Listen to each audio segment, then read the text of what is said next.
Howdy, Internet. So this is my friend Max. This is me. Honestly, can't remember if Max was a friend or a client first. I think he was a friend first. Me and Coach Blitz a million years ago were at Kayak, which is a local course here in north of Seattle. And Max recognized us from the YouTubes, and we're on a mutual Discord server as well.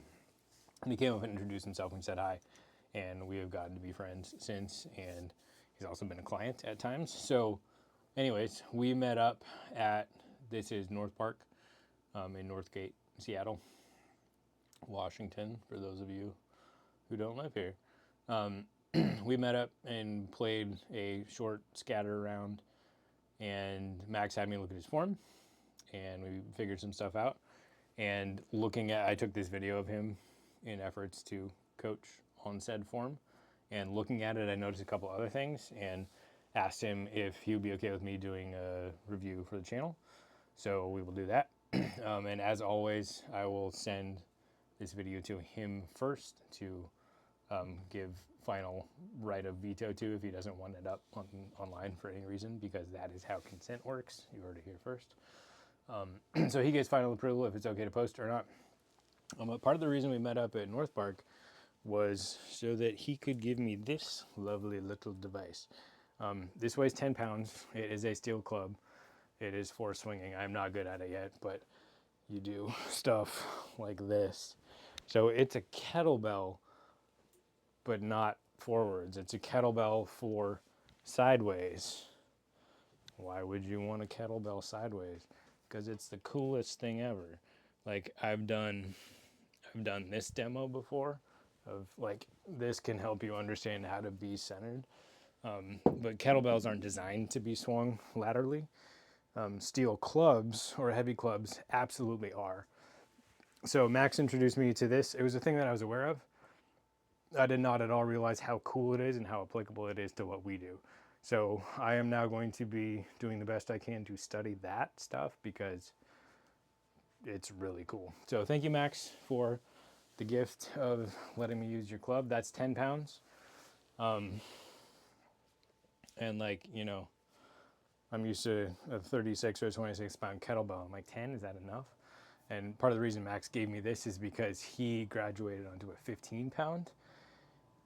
But now that I've like played with this a little tiny bit, there's a position called, they call it order, which is this. 10 pounds is enough, let me tell you. Because like my right hand's pretty good, but my left hand, like that takes all I've got to like, you see how much it's wobbling around. Like my right is okay, but I guess you can choke up if it's harder. Anyways, 10 pounds is enough. Don't, if you're built like me, get a 10 pounder. Don't get a 15. Don't start with a 15. But anyways, that teaches you more on that later. It teaches you how to move from your center, from your core.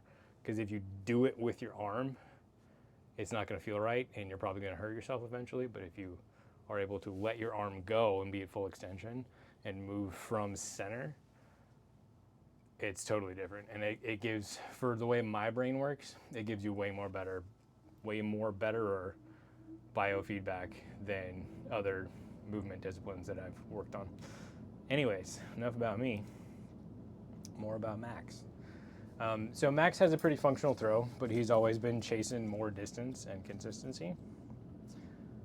So we're gonna try to work on that. So what we talked about at the park the day that I filmed this was the big thing that I saw was right here, that knees go together. And that means that you are probably shifting your weight towards your front foot. This is a super common movement pattern. So say the rear foot was here, the weight shift is going at the front foot, which means the rear knee is going at the front knee. The foot is scooping, foot is going that way and providing some counterweighting, but it's not enough. So that was the big thing that I saw.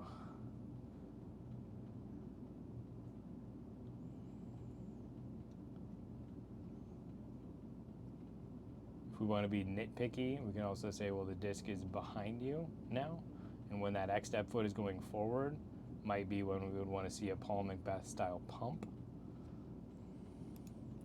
But that's like spending a bunch of brain energy correcting that at this point, I feel like is not really useful.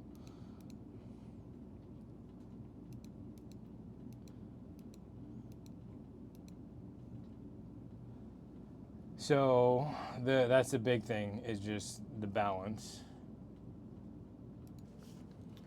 So the most foundational element to change first there is we don't want a step and a drift where the knees are coming together, because the fundamental model of the throw is I'm going to be on hyzer whenever possible, because that allows my hips to operate in this manner, which is more efficient, where my rear hip can go down and forward, which will match in a dynamic throw my front hip going up and back as it clears due to the front leg pushing on the ground.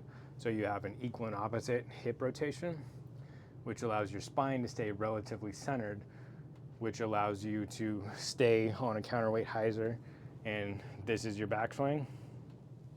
This is your hit point. So you have consistency there.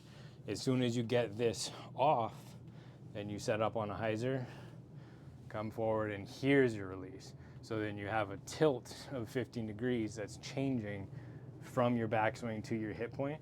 And if you have 15 degrees of change, where you set up your swing plane is not going to be where your swing plane ends, and you're going to introduce a lot of inefficiency and a lot of lack of accuracy because your swing plane is not consistent. So that's first thing, and the fix for that is spend more time committing to this.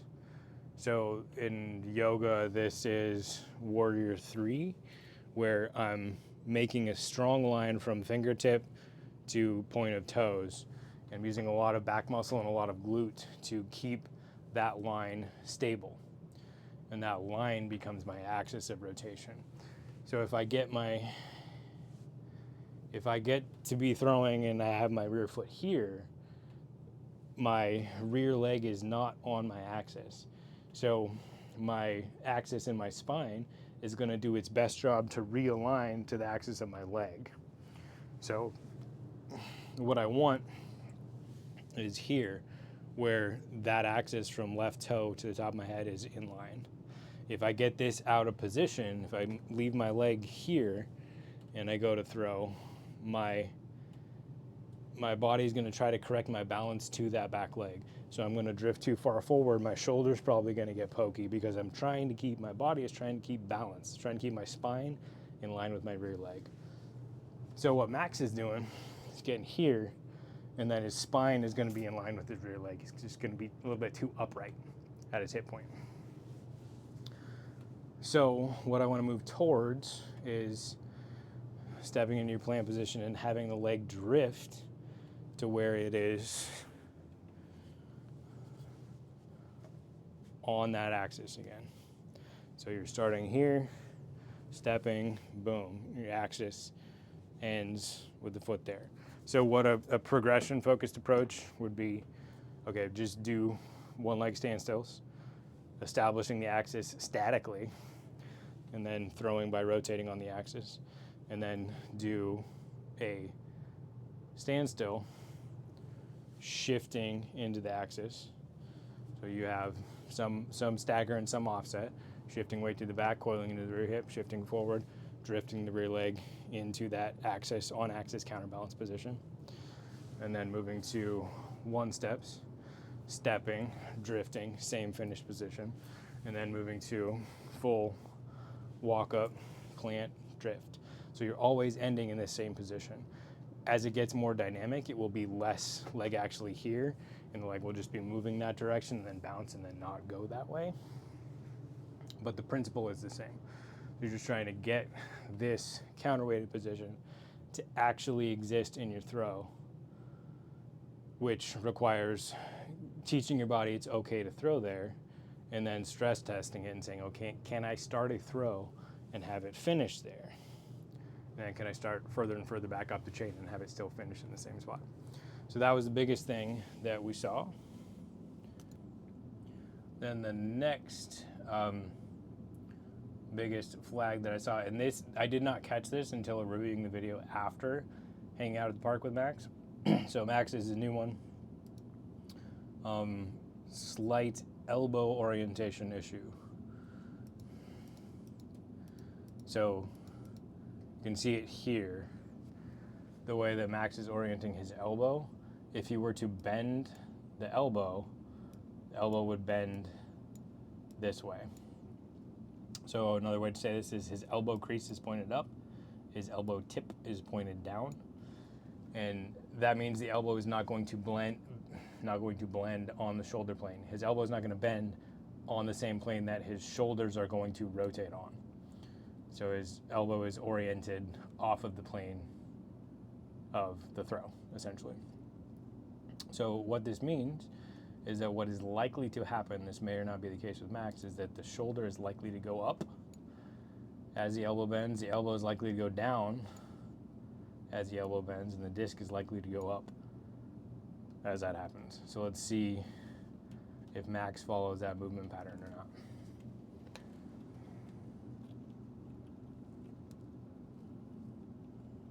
You might get part of it and not all of it. Okay, so we see the elbow going down, see the disc going up a little bit, but the shoulder looks money. The shoulder is perfect. So Max is doing a really good job of keeping his shoulder depressed. That means down. Doesn't mean that it's sad. It might be, but it looks pretty good to me. So shoulder is doing a really good job staying down, but elbow is not. Oh, I'm typing in Arabic. Awesome. I didn't know I could do that. That's funny. Question mark comes up as Arabic in YouTube search. Okay, so, but there's the problem. You see the inside of the disc flare up. So Max absolutely mitigates the shoulder tendency because he knows he's supposed to keep the shoulder down, so he does a very good job of that. But still the inefficiency squeaks out somewhere. The elbow goes too low, and that sends the disc too high, specifically in a flare right there. So he sets up, go back, he sets up here with the disc pretty flat. This is a reasonably flat shot, and he's relying on the disc to fade left. Yeah, just remembering what hole this is. But here, still relatively flat. And then there, the disc flares up a lot. That's because the elbow is dropping, that this side is flaring up. And then that's fine. That's not really a problem, but the real problem is here, where the flare goes away and then ends up as wobble. So Max, that's going to introduce a lot of inconsistency in terms of angles, and it's going to hurt your power. So we want to get rid of that. And the primary way that we're going to do that, we're just going to change the elbow orientation. So we don't want here where there's this bend. We want here where there's this bend. So this can be part of it for a lot of people for a suit casing. Max, that would probably be fine for you. But I tell people generally to start here. So try it. If suit casing works for you and flipping up to flat isn't a problem at all, then awesome, then we're solved, and do that. If that does not go well within 1 or 2 sessions, then I would say check it here to get your elbow orientation right, and then crank the wrist up without changing the elbow orientation. So you can just practice this, don't throw like this, but set up here, check that your bend is right, and then crank the wrist up and check that your bend is right again, and then throw from there. Then you'll have the elbow bending on plane instead of the elbow bending below plane, causing that flare as you do a good job of keeping your shoulder down, but the disc has to go somewhere, and for some reason you get this flare. And then when that gets corrected by your hit point, the disc still has momentum and comes out wobbling too much. So that'll clean up the release, it'll clean up the wobble. which will make your whole swing plane more efficient, which will make your disc speed go up. And also you'll get more snap and whip on the disc if your elbow is bending on the plane. It's just easier to crack out here than it is to crack out here. It can be done, absolutely, but this external shoulder rotation to the hip model kind of requires a deeper pocket to have enough force on that to make it work anywhere near intuitively enough. So those were the big things that we saw. And then not so much in this video, although I believe you can see it a little bit, just from watching Max move the rest of the round and in a couple more demo throws that he did for me on when we got back to hole 1, was that, I'll see if I can catch the best frame of it here. And this is an issue that I do not have a ton of experience coaching people through, but I do understand the issue and kind of sort of theoretically how you would start attacking it. So the issue here is this, which most people in the disc golf world would describe as APT, or anterior pelvic tilt, which means that Max's hips are tilted too far this way. Anterior is the front, posterior is the back, if I remember how Latin works. I believe that is correct. But basically he has too much of this bend in his spine, which means that these muscles right here are too active, and these muscles in the abs in the front are not active enough. This is like not, oh God, you're gonna hurt yourself, fix it right now, but this is generally an inefficiency and not a good way for human bodies to move. It's not a quick fix though, because this is the way that Max's body has adapted to existing in Western society, which, take that as a dig. Me and Max at the park were talking about, humans have adapted a lot to this. I believe Max works on a computer for his income, so this is not good for humans. Humans want to be upright, have an engaged core. I also struggle with engaging my core for different reasons than Max. But in general, if you're in anterior pelvic tilt, this is a bad shirt for this. I should be topless, but I'm not, for your sake, internet. So having this curve where your booty is stuck out and your spine is in flexion. So like here, if my bicep is in flexion, like I'm tensing my bicep and making it shorter. So here, if your spine erector muscles, these ones, are in flexion, it's because you're flexing those muscles and you're making your back shorter. And then this gets stretched out too much. So this, it's stable. Your body is doing a good job of stabilizing your spine. But with those back muscles erect, you can't really twist your spine as much as you could if you were using different muscles. So when you activate your core and you hunch this way, you look at pros. They're not ever going to be hunched this way. They're going to be hunched this way because your abs being contracted makes it way easier for your spine to move. Coach Blitz is a cat, meaning doesn't have a spine. So he does, it's just mostly a snake spine. So Coach Blitz has sent me a video of him defying all of my rules of how human bodies move. And he can be here and have his hyserline come from his lumbar spine crunching over. I always mix those up, lumbar and thoracic.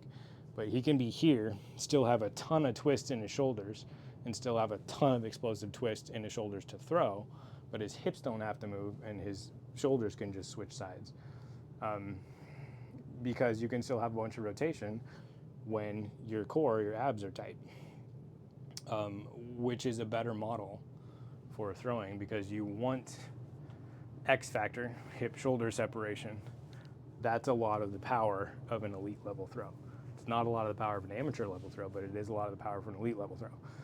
So you want to stack that X factor on top of hip coil, and then you get two forces, hips and shoulders, both adding to the equation, adding to the kinematic chain. That's where elite distance comes from. So Max, with his back over tight being here, is locking out some of that range of motion of the shoulders, and the shoulders will tend to track with the hips rather than being able to add extra rotation to what the hip motion is. So enter the club. I think this is probably, I don't know this yet, but I am 99% certain that I'm going to stop correcting myself and just saying the wrong thing twice now. I hope you're okay with that. But I can't do this motion, which I am not actually trained in how to do right. I can't do that correctly in anterior pelvic tilt. If I have this arched back posture, it just feels bad. If I engage my core, then I can get more of the motion that I want, where I'm letting the weight move my shoulders around and I'm just keeping the arm long. That feels really disjointed to have my back muscles active there.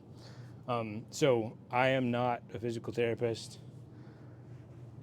I'm not the most qualified person in the world to help people get out of this movement pattern, but in general, it's going to be a lot of strengthening the core in terms of functional movements, which kettlebells and steel clubs are the best tools I'm aware of for training functional movements.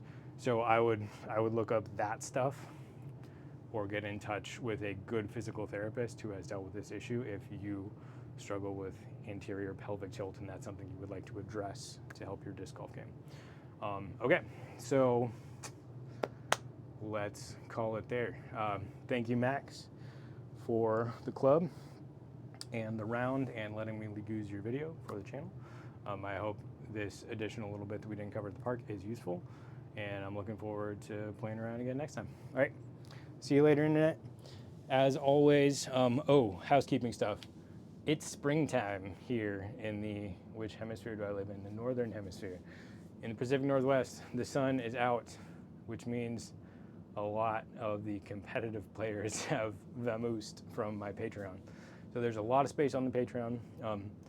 If you're not a super tournament focused player and you don't care what time you do form overhauls, now is a great time to hop on. There's not a ton of folks on there, so I have lots of time to spend with folks who want to do work. So hop on there and check it out. All right, see ya.